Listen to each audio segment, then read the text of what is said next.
আমার পরের বক্তা দেবাংশু ভট্টাচার্য। নমস্কার। আমি জানি না সুমনদা হেডলাইন করবে কিনা, তবে এই মুহূর্তে সবচেয়ে বড় খবর, এই মুহূর্তে সবচেয়ে বড় ব্রেকিং নিউজ, শুভেন্দু অধিকারীর পর বিজেপির দ্বিতীয় ব্যক্তি সজল ঘোষ যে নরেন্দ্র মোদীর নীতির বিরোধিতা করলো। সজলদা বুক চিতিয়ে বলল, ধর্মের ভিত্তিতে নয়, অন্য কোনো রাষ্ট্র থেকে যে কোনো ধর্মের মানুষ তারা এসে যদি আমার চাকরি বাকরি খায় আমি তার বিরুদ্ধে। মোট কথা এই কথা। তার মানে সজলদা সিএ এর বিরুদ্ধে। কারণ সিএতে নরেন্দ্র মোদী বা বিজেপিতে এই কথাটাই বলছেন যে অন্য রাজ্যের যারা, অন্য দেশের যারা আছেন, যারা অন্য দেশের সংখ্যালঘুরা আছেন তারা আসুন, এদেশের নাগরিকত্ব তাদের দেওয়া হবে। কিন্তু সজলদা এখান থেকে যেটা বললেন যে তারা প্রত্যেকে চাকরি বাকরি, সজলদার চাকরিও খেয়ে নিয়ে বিজেপিতে ঢুকে যেতে পারে কিনা আমি জানি না, তবে সজলদা তার খুব বিরুদ্ধে। 2 নম্বর কথা, রোহিঙ্গা নিয়ে অনেকগুলো আলোচনা প্রত্যেকে করলেন। একটা তথ্য এখানে দিয়ে রাখা দরকার, রোহিঙ্গাদের জন্য দিল্লিতে কেন্দ্রের বিজেপি সরকার অ্যাপার্টমেন্ট তৈরি করে রোহিঙ্গাদের সেই অ্যাপার্টমেন্ট দিয়েছে এবং তাদের নিরাপত্তার ব্যবস্থা করেছে। হরদীপ সিং পুরী যেটা নিয়ে স্টেটমেন্টও দিয়েছিলেন, এই ঘটনাটা if I am not wrong 2022 সালের ঘটনা, আপনারা প্রত্যেকে একটু চেক করে নেবেন। যে কেন্দ্রের সরকার রোহিঙ্গাদের জন্য দিল্লির বুকে অ্যাপার্টমেন্ট দেয়, যে কেন্দ্রের সরকার রোহিঙ্গাদের জন্য দিল্লির বুকে নিরাপত্তার ব্যবস্থা করে, সেই কেন্দ্রের সরকারের রাজনৈতিক দল বিজেপি আবার রোহিঙ্গাদের অনুপ্রবেশ নিয়ে এখানে কথা বলছে। খুব ভালো কথা, কিন্তু আমাকে বলুন তো, এখানে আরেকটা কথা সজলদা বলল, সেটা হচ্ছে যে এই মমতা বন্দ্যোপাধ্যায় নাকি নরেন্দ্র মোদীর ভয় দেখান, দেখিয়ে মুসলমান সম্প্রদায়ের ভোট পান, আর পেয়ে বাংলার মাটিতে প্রত্যেকটা নির্বাচনে যেতেন। মোদী না থাকলে দিদির কি হবে, এটা সজলদা বলল। আচ্ছা আমাকে একটা কথা বলুন, 2016 বিধানসভা নির্বাচন, সজলদা তখন বিজেপি করতো না, সেই 2016 বিধানসভা নির্বাচনে কি নরেন্দ্র মোদী বাংলার মাটিতে কোনো রাজনৈতিক শক্তি ছিলেন? বিজেপি 3টে আসন পেয়েছিল, আমরা বাম কংগ্রেসের জোটকে হারিয়েছিলাম, তখনও 211টা সিট পেয়েছিলাম। 2021-এ 213টা সিট পেয়েছিলাম। অর্থাৎ আমাদের বিরুদ্ধে কে সেটা ফ্যাক্টর নয়, ইস্যু কি সেটা ফ্যাক্টর নয়, কারা আমাদের ভোট দিচ্ছেন কারা দিচ্ছেন না সেটা ফ্যাক্টর নয়। মমতা বন্দ্যোপাধ্যায় বা তৃণমূল কংগ্রেস 2016-ও জিতেছে যখন বিপরীতে বাম কংগ্রেস, 2021-এও জিতেছে যখন বিপরীতে বিজেপি। ফলে আমার বিরুদ্ধে কে সেটা কখনোই কোনো ফ্যাক্টর হয়নি। অগ্নিমিত্রাদি অনেকগুলো কথা বললেন, আমি শেষ থেকে শুরু করি, অনেক কিছু। কিন্তু বিজেপির বক্তারা অনুপ্রবেশ নিয়ে কথা বলেছেন, হিন্দু মুসলমান নিয়ে অনেক কথা বলেছেন, কিন্তু রাজ্যভাগ নিয়ে কেউ বেশি কিছু বলতেই চাননি, এটা দুঃখের বিষয়। অথচ তাদের সব অন্যান্য নেতারা বক্তব্য রাখছেন।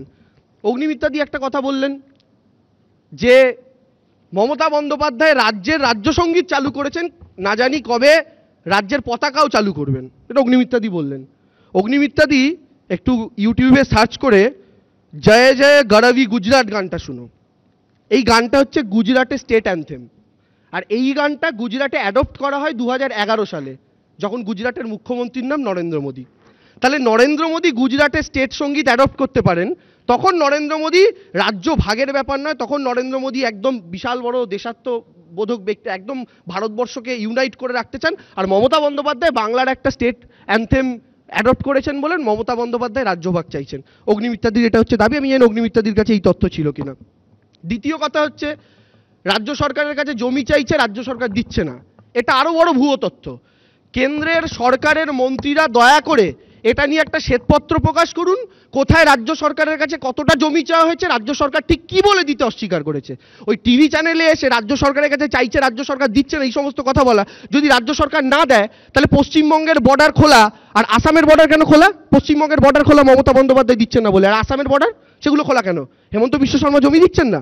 এইগুলো মিথ্যা তথ্য ভারতীয় জনতা পার্টি টেলিভিশন চ্যানেলে এসে মানুষের সামনে দেন। আরেকটা কথা অগ্নিমিত্রাদি বললেন, শ্যামাপ্রসাদ বাবুর কথা খুব বললেন, তিনি ছিলেন বলে আমরা আজ ওই রাজ্যে আছি, ইত্যাদি ইত্যাদি। আমার তো অগ্নিমিত্রাদির কাছে খুব ছোট্ট একটা প্রশ্ন, যে দিদি তোমাদের কাছে শ্যামাপ্রসাদ মুখার্জি বড় না রাজু বিস্তা বড়? তোমাদের কাছে শ্যামাপ্রসাদ মুখার্জি বড় না ওই বহরমপুরের এমএলএ বড়? তোমাদের কাছে জন বাল্লা বড় না শ্যামাপ্রসাদ মুখার্জি বড়? তোমাদের কাছে নিশিকান্ত দুবে বড় না শ্যামাপ্রসাদ মুখার্জি বড়? কারণ তোমরা এই নেতাদের বিরুদ্ধে তো কোনো অ্যাকশন নিতে পারছো না। সজলদা এখানে এসে বলল এই ঘটনাগুলো কেন ঘটছে না, তৃণমূল ডাইভার্ট করতে চাইছে, এই জেসিবি এই ট্রাক্টর এসব এসে গেছে বলে নাকি তৃণমূল ডাইভার্ট করতে চাইছে। আচ্ছা তৃণমূল ডাইভার্ট করতে চাইছে আর লোকসভায় উঠে দাঁড়িয়ে বক্তব্য রাখছে নিশিকান্ত দুবে যে বাংলার 2টো জেলাকে ভেঙে রাজ্য করে দাও। তৃণমূল ডাইভার্ট করতে চাইছে আর জন বাল্লা বক্তব্য রাখছে রাজ্যভাগের পক্ষে। তৃণমূল ডাইভার্ট করতে চাইছে আর মুর্শিদাবাদ জেলার বিজেপির এমএলএরা বক্তব্য রাখছেন। তৃণমূল ডাইভার্ট করতে চাইছে আর বহরমপুরের বিজেপি এমএলএ বক্তব্য রাখছেন। এটা কি কথা হলো? রাজ্যভাগের কথা তোমরা বলেছো, তোমাদের নেতারা বলেছেন। এবং সেই নেতাদের তোমরা শাসন করনি, সেই নেতাদের বিরুদ্ধে তোমরা কোনো রাজনৈতিক অ্যাকশন নাওনি। তার মানে কি? যে উত্তরবঙ্গে তোরা রাজ্যভাগের কথা বলে যা, বলে বলে মানুষকে দেখ যদি মানুষকে উস্কিয়ে ভোট নেওয়া যায়, আর দক্ষিণবঙ্গে আমরা বলবো আমরা এটার বিরোধিতা করি। সেই কারণে দেখুন বিজেপির যে সমস্ত নেতারা রাজ্যভাগের পক্ষে এই কয়েকদিনে কথা বলেছেন, আজকে কিন্তু তাদের কোনো প্রতিনিধিত্ব এই প্যানেলে নেই। এই প্যানেলে যারা আছেন তারা প্রত্যেকে এই জন্য দ্বিধাহীন কণ্ঠে চিৎকার করে বলছেন আমরা রাজ্যভাগ চাই না। কিন্তু ওই নেতাদের বিরুদ্ধে কি অ্যাকশন নেওয়া হয়েছে জিজ্ঞাসা করুন, এরা কিন্তু কেউ বলতে পারবেন না। এখানে অগ্নিমিত্যাদি বললেন কি কোন সংগঠন নিষিদ্ধ সংগঠন, তার তৃণমূলের মঞ্চে নাকি তাদের নেতাকে দেখা গিয়েছে ইত্যাদি ইত্যাদি, টেরোরিস্ট অ্যাটাক ইত্যাদি অনেক কথা বললেন।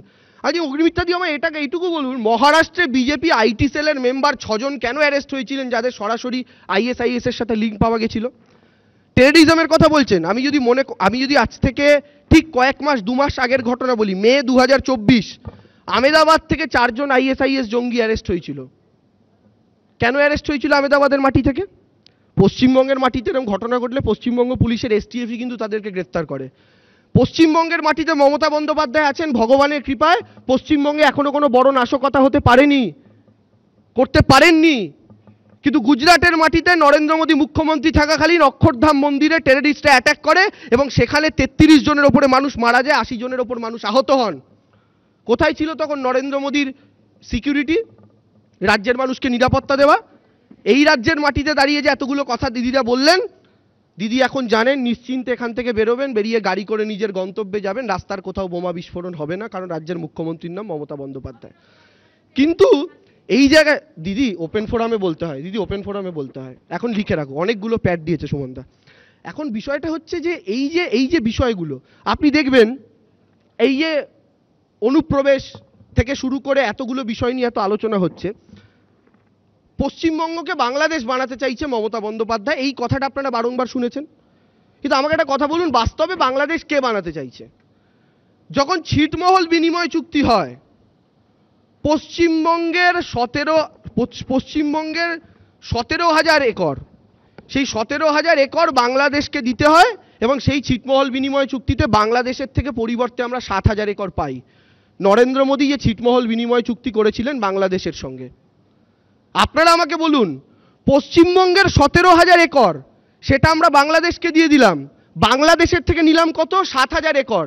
তাহলে পশ্চিমবঙ্গের কত হাজার একর লস হলো? মানে ভারতবর্ষের কত হাজার একর লস হলো? 10,000 একর। এই ছিটমহল চুক্তি করেছিলেন নরেন্দ্র মোদী। তাহলে পশ্চিমবঙ্গের এই এক্সট্রা 10,000 একর সেটাকে বাংলাদেশ কে বানালো অফিসিয়ালি? দেশের প্রধানমন্ত্রী নরেন্দ্র মোদী। বিজেপিকে এটা নিয়ে কোনো কথা বলতে দেখবেন না। বিজেপির একটা ব্যাপার আছে, এটা অনেকেই বলেন, অনেকের মুখে শুনেছি, অনেকে যারা হাসাহাসি করে বলেন যে বিজেপির একটা নীতি আছে যে ভোটের আগে নোয়াখালী, ভোট পেরোলে তিস্তাখালী। এটা কেন? ভোটের আগে বিজেপিকে দেখবেন না তিস্তা নিয়ে কোনো কথা বলতে। তিস্তার জল আমরা জানি উত্তরবঙ্গের লাইফ লাইন, তিস্তার জলের ওপর নির্ভর করছে উত্তরবঙ্গের অর্থনীতি থেকে শুরু করে উত্তরবঙ্গের মানুষের বেঁচে থাকা। এই নরেন্দ্র মোদীর সরকার বারংবার মমতা বন্দ্যোপাধ্যায়কে প্রায় বলপূর্বক রাজি করাতে চাইছেন যে আপনি বলুন আপনি তিস্তার জল বাংলাদেশকে দিতে চান। আর মমতা বন্দ্যোপাধ্যায় বারংবার বলেছেন যে আমি আমার উত্তরবঙ্গ শুকিয়ে যাবে এমন কোনো কাজ করতে পারবো না, আমি তিস্তার জল দিতে পারবো না, আমার বাংলাদেশের সাথে কোনো শত্রুতা নেই, কিন্তু আমি আমার রাজ্যের মানুষকে মেরে দিতে পারবো না। কিন্তু নরেন্দ্র মোদী বারংবার, আর যখনই শেখ হাসিনা নরেন্দ্র মোদীকে জিজ্ঞেস করছেন কি হলো তিস্তার, নরেন্দ্র মোদী বলছেন আমি কি করব, দেখুন দিদি রাজি হচ্ছে না। তার মানে কি? আমি রাজি আছি, আমি চাই উত্তরবঙ্গ শুকিয়ে যাক, আমি চাই তিস্তার জল বাংলাদেশে চলে যাক, কিন্তু আমি একদিকে এই কাজ করব সরকারে থেকে, আবার আমার দলের নেতাদেরকে বলবো পশ্চিমবঙ্গের মাটিতে উত্তরবঙ্গের মানুষকে আমরা কত ভালোবাসি গো, আহা গো, কত বঞ্চনা হলো গো, এসব বলবো। বঞ্চনার কথা বললি আরেকটা ইস্যু তারা আনেন, এইমস। রায়গঞ্জে এইমস হওয়ার কথা ছিল, সেটা কল্যাণীতে হয়েছে। আচ্ছা ছাড়ুন এসব কথা, রায়গঞ্জে এইমস হওয়ার কথা ছিল, কল্যাণীতে হয়েছে। আমার স্পষ্ট জিজ্ঞাস্য, বিহার 40টা লোকসভা আসন, পশ্চিমবঙ্গ 42টা লোকসভা আসন, পশ্চিমবঙ্গের চেয়ে ছোট রাজ্য বিহার। যদি বিহারের মাটিতে 2টো এইমস থাকতে পারে, তাহলে পশ্চিমবঙ্গের মাটিতে 2টো এইমস কেন হবে না? ফারাক্কার ওপারে আপনি যে কোনো জায়গায় করুন এইমস, একটা দক্ষিণবঙ্গে হয়েছে আর একটা উত্তরের মাটিতে, ফারাক্কার পর থেকে যে কোনো জায়গাতে হোক। বিজেপির নেতাদের এই দাবি কোনোদিন পার্লামেন্টে করতে শুনেছেন যে হে নরেন্দ্র মোদী, বিহারও আপনাকে অনেকগুলো এমপি দিয়েছে, আমরা বাংলাও আপনাকে 18টা এমপি দিয়েছিলাম, এবার 12টা এমপি দিয়েছি। বিহার যদি 2টো এইমস পেতে পারে, আমরা বাংলা কেন 2টো এইমস পাবো না বিহারের চেয়ে বড় রাজ্য হয়েও? কেন বাংলায় একটা এমস হবে, দুটো এমস হলেই তো এই যাবতীয় বিতর্কের অবসান হয়ে যায়? না, তারা করবেন না। কারণ নরেন্দ্র মোদী চোখ খুলেছেন। এখন তো নরেন্দ্র মোদীর হামদো হামারে দো হয়েছে চন্দ্রবাবু নাইডু আর নীতিশ কুমার। এর আগেও গুজরাটের জন্য সরকার চালিয়েছেন, আর বিহার ইউপির বাইরে কোনো রাজ্যকে দেখতে পাননি চোখ দিয়ে। আজকে শুধু এইখানে এই জন্য নয়, এখানে যারা বিজেপির প্রতিনিধিরা আছেন এনাদের মধ্যে কেউ কখনো আরএসএস করেছেন কিনা আমি জানি না, কারণ এদের প্রত্যেকেই লাস্ট কয়েক বছরে বিজেপিতে যাওয়া। রুদ্রনীলদাও কয়েক বছর আগে, অগ্নিমিত্রা দিও কয়েক বছর আগে, সজলদাও কয়েক বছর আগে। পুরনো আরএসএস এর বিজেপি কেউ নেই এখানে। যদি আরএসএস একদম, কিন্তু আমার প্রথম পার্টি এটা। কিন্তু দুঃখের বিষয় হচ্ছে যে বিজেপির আরএসএস যে সংগঠন, সেই আরএসএস এর সংগঠনের যে দুটো ধরুন অর্গানাইজেশন, একটা ছাত্রদের অর্গানাইজেশন এবিভিপি আর একটা বিশ্ব হিন্দু পরিষদ ভিএইচপি, আপনি যদি এই দুটোর গঠন দেখেন, এই দুটো অর্গানাইজেশনের পশ্চিমবঙ্গের মাটিতে কোনো ওয়েস্ট বেঙ্গল বলে শাখা নেই। এদের দুটো শাখা আছে, একটা নর্থ বেঙ্গল, একটা সাউথ বেঙ্গল। পশ্চিমবঙ্গ বলে অর্থাৎ উত্তরবঙ্গ এবং দক্ষিণবঙ্গকে এরা আলাদা সাংগঠনিক স্টেট হিসাবে বিচার করে। অর্থাৎ আরএসএস এর হিসাবে এরা মানসিকভাবে পশ্চিমবঙ্গকে অলরেডি দুয়াতখানা করে রেখে দিয়েছে। সেই জায়গা থেকে দাঁড়িয়ে স্বাভাবিকভাবে এরা প্রত্যেকে বলবেই। আমার তো প্রশ্ন জাগে যে সুকান্ত মজুমদার এত বড় বড় কথা বললেন, মমতা বন্দ্যোপাধ্যায় যখন রেলমন্ত্রী ছিলেন, ওনার সুকান্ত মজুমদারের লোকসভা কেন্দ্র বালুরঘাট, সেই বালুরঘাটের বুনিয়াদপুরে যখন রেল ফ্যাক্টরি তৈরি করলেন, সেই রেল ফ্যাক্টরি নরেন্দ্র মোদী ক্ষমতায় আসার পর তার কাজ বন্ধ হয়ে গেল বুনিয়াদপুরে। সুকান্ত মজুমদার পার্লামেন্টে একবারও দাঁড়িয়ে বলেছেন মমতা বন্দ্যোপাধ্যায় বুনিয়াদপুরে যে রেল ফ্যাক্টরির কাজ শুরু করেছিলেন সেই কাজ কেন বন্ধ হয়ে গেল? একবারও কিন্তু সে প্রশ্ন করেননি। তাহলে কে বঞ্চনা করছে? বালুরঘাটকে কে বঞ্চনা করেছে? উত্তরবঙ্গের মানুষকে কে বঞ্চনা করেছে? 18টা এমপি দেওয়ার পরে এবারও 12টা এমপি সিংহভাগ হচ্ছে উত্তরবঙ্গের মাটি থেকে বিজেপির। কটা পূর্ণমন্ত্রী পেয়েছে? কিন্তু বিহার দেখুন কটা পূর্ণমন্ত্রী, উত্তরপ্রদেশ দেখুন কটা পূর্ণমন্ত্রী, গুজরাট দেখুন কটা পূর্ণমন্ত্রী। তো আমি যদি জিজ্ঞাসা করি জলপাইগুড়ির সাংসদ হলো না কেন পূর্ণমন্ত্রী? যদি জিজ্ঞেস করি দার্জিলিং হলো না কেন? যদি জিজ্ঞেস করি সুকান্ত মজুমদার কেন হাফ প্যান্ট মন্ত্রী হলেন, পূর্ণমন্ত্রী হলেন না? এরাকে উত্তর দিতে পারবেন না। আসলে বাংলাকে ক্রমাগত বঞ্চনা করছেন ভারতীয় জনতা পার্টির নেতারা। বাংলার নিরাপত্তা নিয়ে যারা কথা বলেন, আমি শুধু মনে করিয়ে দিতে চাই বিজেপির ব্যাঙ্গালোরের এমপির নাম তেজস্বী সূর্য। একটু সার্চ করে দেখে নেবেন অগ্নিমিত্রা দি এবং সজলদা। সেই তেজস্বী সূর্য 2020 সালে চিৎকার করে বলেছেন যে ব্যাঙ্গালোর ভারতবর্ষের সবচেয়ে বড় টেররিস্ট হাব হয়ে যাচ্ছে ধীরে ধীরে। কে বলছেন? ব্যাঙ্গালোরের এমপি তেজস্বী সূর্য, বিজেপির এমপি। আর সেই সময় ব্যাঙ্গালোরে রাজত্ব করছে কারা? ভারতীয় জনতা পার্টি। সেই এমপি নিজে দাঁড়িয়ে বলছে টেররিস্টদের হাব তৈরি হয়ে যাচ্ছে ব্যাঙ্গালোর। সঠিক কথা বলেছে তো? তাহলে কর্ণাটক রাজ্য যদি টেররিস্ট হাব, কর্ণাটক রাজ্য যদি টেররিস্ট হাব হয়ে যায়, তাহলে আপনি চিন্তা করুন ওই রাজ্যের মাটিতে টেররিস্ট হাব হয়ে যাচ্ছে, অথচ সেটা নিয়ন্ত্রণ করতে ব্যর্থ হচ্ছে ভারতীয় জনতা পার্টি। এখন এই ব্যাপারটা আপনাদেরকে বুঝতে হবে যে ভারতীয় জনতা পার্টি যে কথা আসামে বলছে ওই কথাই সজলদা একজন বলার সময় ব্যাকগ্রাউন্ড মিউজিক দিতে নেই, ব্যাকগ্রাউন্ড মিউজিক দিতে নেই। তুমি তো বলেছো আমি সজলদা তো বলছিল আমি থামবই না, যতবার খুঁজি বেল বাজিয়ে যান আমি থামবো না। সজলদা না থামার কথা বলছিলেন। সিস্টেম সজলদা, এইটা হচ্ছে বিজেপি। যখন দেখবে নিজেরা খুব ফ্যাপড়ে পড়ে যাচ্ছে তখন বানচাল করে দাও। যেমন রাজ্যে ভোট পাইনি তাই রাজ্যটাকে কেটে দাও, বানচাল করে দাও। সভায় উত্তর দিতে পারবো না তাই সজলদা উঠে দাঁড়িয়ে চিৎকার চেঁচামেচি করে, সবার ডেকোরাম জানে কিন্তু মাঝখানে ঢুকে পড়েছে। অগ্নিমিত্রা দিয়ে সবার ব্যাপার প্রাণ। এরা ব্যাকগ্রাউন্ড মিউজিক দারুণ দিতে পারে, বুঝলেন তো? এদেরকে কাজে লাগানো উচিত আমাদের দেশের মিউজিশিয়ানদের। তা আমি বক্তব্য দীর্ঘায়িত না করে আমি শুধু এইটুকু বলতে চাই, পশ্চিমবঙ্গের মাটিতে ভারতীয় জনতা পার্টি এই যে পশ্চিমবঙ্গকে ভাঙার রাজনীতিটা করছে তার মূলে কিন্তু অন্য কোনো ইস্যু নেই। একমাত্র ইস্যু তাদের ভোটে হেরে যাওয়া, একমাত্র ইস্যু সজলদার বরানগরে হারা, একমাত্র ইস্যু পশ্চিমবঙ্গের 12টা সিটে হারা, একমাত্র ইস্যু হচ্ছে 12টা সিটে হারা, একমাত্র ইস্যু হচ্ছে এই এতগুলো আসন থেকে বিজেপির কমে যাওয়া, একমাত্র ইস্যু হচ্ছে বিজেপির 77টা সিটে নেমে আসা। একের পর এক জায়গাতে বিজেপি কিন্তু পরপর হেরেছে। পশ্চিমবঙ্গে রায়গঞ্জ বিজেপির দারুণ সিট, বিজেপি হেরেছে। রানাঘাট দক্ষিণ জেতা সিট, বিজেপি হেরেছে। বাগদা জেতা সিট, বিজেপি হেরেছে। যত হারছে বাংলাকে ততগুলো টুকরো করো। আর বাংলাকে টুকরো করতে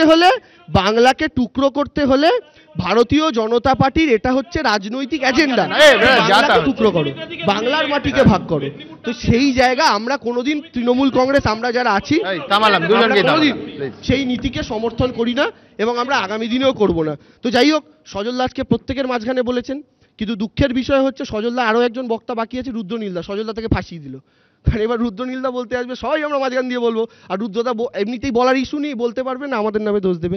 যাই হোক, আমি শুধু বলি শয়তান সেই প্রেমিক যেমন প্রেম না পেলে অ্যাসিড ছোড়ে, শয়তান সেই প্রেমিক যেমন প্রেম না পেলে অ্যাসিড ছোড়ে, কুলাঙ্গার সে পুত্র যেমন বাপকে পেটায় নেশার ঘোরে, হাড়ের পরে হাড় দেখে তাই ফুঁসছে ওরা জমছে রাগ, হাড়ের পরে হাড় দেখে তাই ফুঁসছে ওরা জমছে রাগ, পদ্ম অসুর অস্ত্র নিয়ে বাংলা মাকে করছে ভাগ, জোট বেঁধেছে হিংস্র পিশাচ মায়ের বুকে উঠছে শেয়াল, মায়ের গলায় অস্ত্র চালায় হায় আমাদের নেইকো খেয়াল, বাংলা মায়ের জয় বলে তুই সজরে আজ বাঁধরে কোমর, বাংলা মায়ের জয় বলে তুই সজরে আর বাঁধরে কোমর, এত সজলদা বলে যে সজল হয়ে যাচ্ছে, বাংলা মায়ের জয় বলে তুই সজরে আর বাঁধরে কোমর, হে বাঙালি নিদ্রা ভাঙুক সমুখ পানে বিরাট সমর। এই বাংলা বিরোধী শক্তির সঙ্গে লড়াই গোটা বাঙালি লড়বে, বাংলা ভাগকে আমরা রুখবো আর বিজেপিকে বাংলার মাটি থেকে বিতাড়িত করব, আবার খেলা হবে। Thank you. ধন্যবাদ দেবাংশু।